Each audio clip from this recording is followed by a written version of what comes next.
Assalamualaikum warahmatullahi wabarakatuh. Berjumpa lagi dengan saya Iwan Setiawan.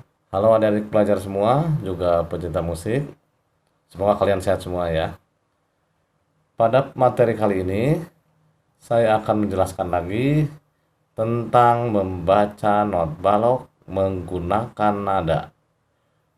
Pada video sebelumnya, saya sudah jelaskan bagaimana cara membaca, tapi hanya dengan ritmik. Ritmik itu artinya tidak bernada.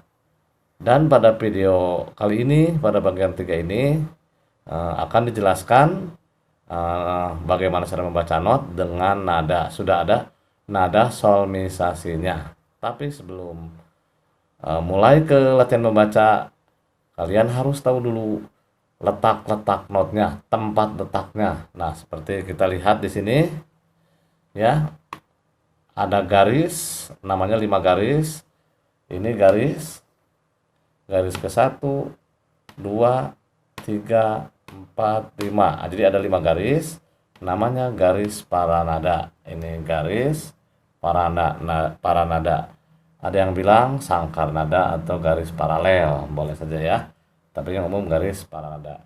Dan di antara garis-garis ini ada juga, nih dikasih nomor lagi, ada 1, 2, 3, 4. Ini namanya spasi. Spasi itu adalah jarak antar garis. Nah, ini garis ke 1, 2, ada jaraknya di sini not.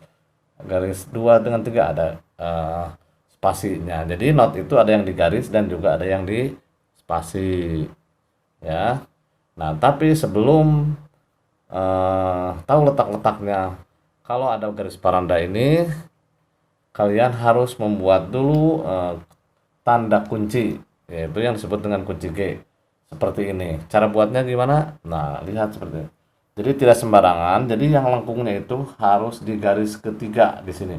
Jadi mulai kita bulat, gini, tarik ke atas dan gini. Nah, ini yang namanya kunci G. Jadi kunci G itu bukan akor G, tapi kunci G tanda kunci untuk alat musik yang bernada tinggi, ya, seperti gitar, suling, piano. Kalau piano mempunyai 2 kunci, kunci G dan kunci F, sedangkan alat musik yang tinggi seperti gitar, suling, trompet itu menggunakan kunci G yang paling umum. Sedangkan yang rendah menggunakan kunci F. Tapi yang dibahas kali ini adalah kunci G. Ya, paham sampai sini? Namanya garis paranada. Ini garis ada 5 jumlahnya. Dan di jarak antara 2 garis ini namanya spasi. Ada spasi 1, 2, 3, dan 4. Nah, lanjut ke ini spasi tadi. Lanjut ke selanjutnya. Setelah kita membuat kunci G ini, baru kita harus tahu letak-letaknya dulu. Mulai dari sini lihat. Not yang paling awal adalah not di bawah garis paranda. Jadi di luar garis yang 5 ini. Yaitu seperti not yang ini. Nah, ini garis tambahan ini disebut garis bantu. Garis bantu. Ya, disebut garis bantu, ya, garis tambahan. Nah, garis bantu ini kalau nadanya lebih rendah, berarti garis bantunya banyak di sini. Sedangkan kalau yang tinggi, garis bantunya ke atas. Nah, kita mulai. Di sini ada letak paling pertama di garis bantu. Nah, ini nadanya, kalau hurufnya not baloknya kita sebut C, D, E, F, G, A, B, C. Sedangkan not angkanya 1, 2, 3, 4, 5, 6, 7, dan 1 menggunakan titik di atas. Atau dibacanya Do, angka 1, 2, Re, 3, Mi, 4, Fa, Sol, La, Si, Do. Udah bisa ya. Nah, ini dari Do ketemu Do, ini disebut dengan oktav. Nah, ini dari sini ke sini disebut oktav. Nah, gini. Nah, baiklah. Kita mulai mengenal letak not.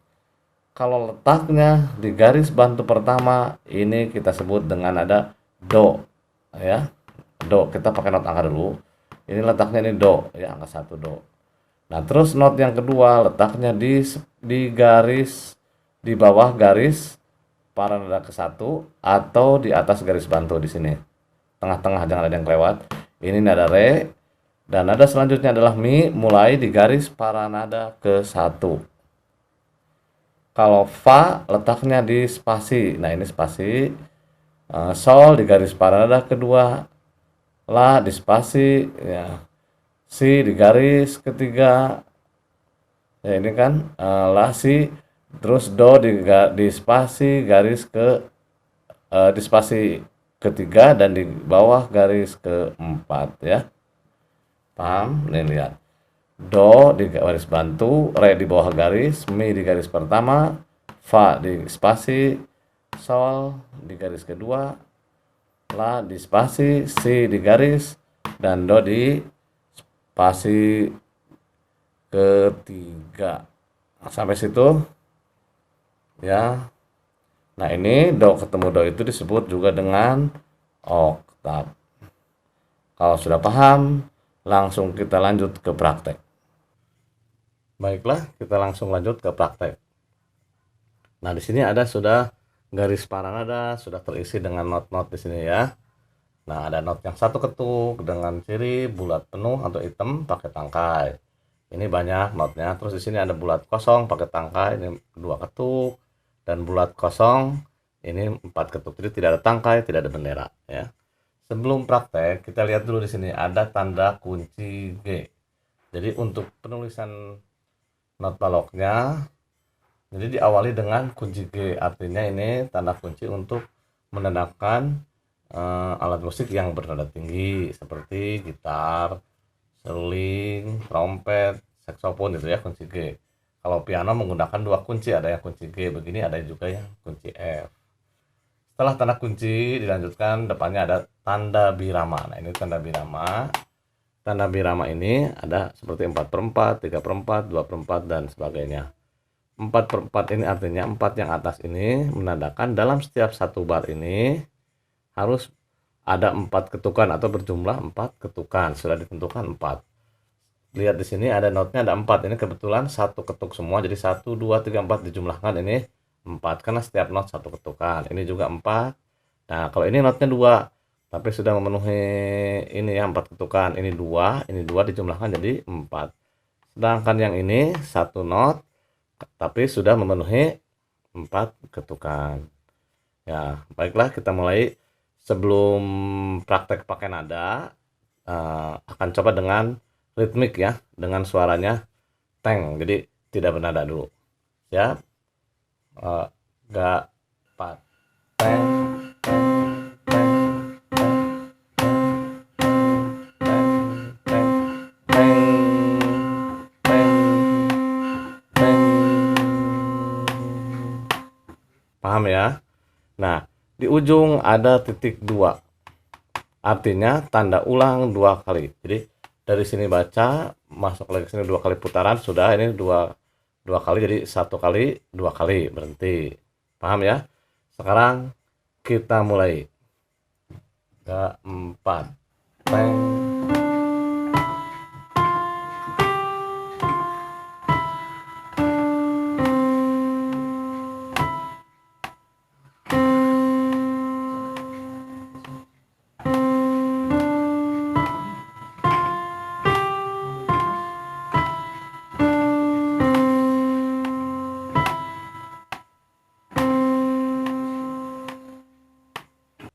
Paham?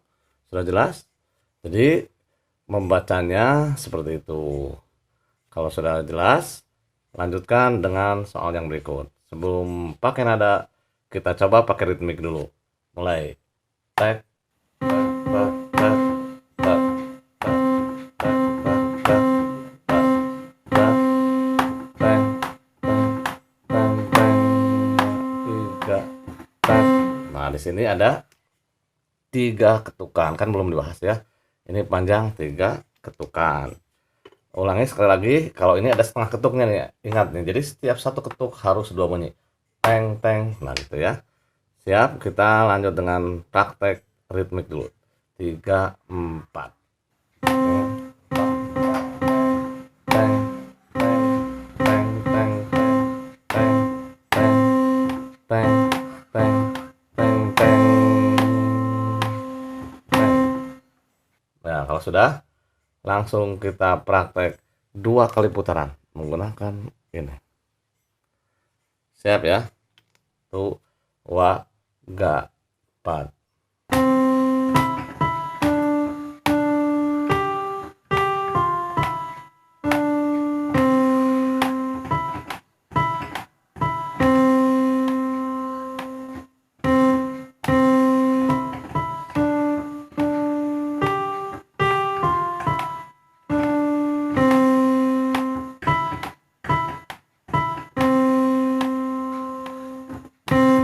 Nah, bagaimana? Paham? Semoga dengan video pembelajaran yang ketiga ini, bagian yang ketiga ini bisa membantu lebih memahami, yang belum paham bisa lebih memahami dan bisa lebih jelas. Mungkin untuk video kali ini saya cukupkan sampai di sini. Mohon maaf kalau ada yang masih salah-salah. Mohon koreksinya. Terima kasih dan nanti ketemu lagi di video selanjutnya. Terima kasih. Wassalamualaikum warahmatullahi wabarakatuh.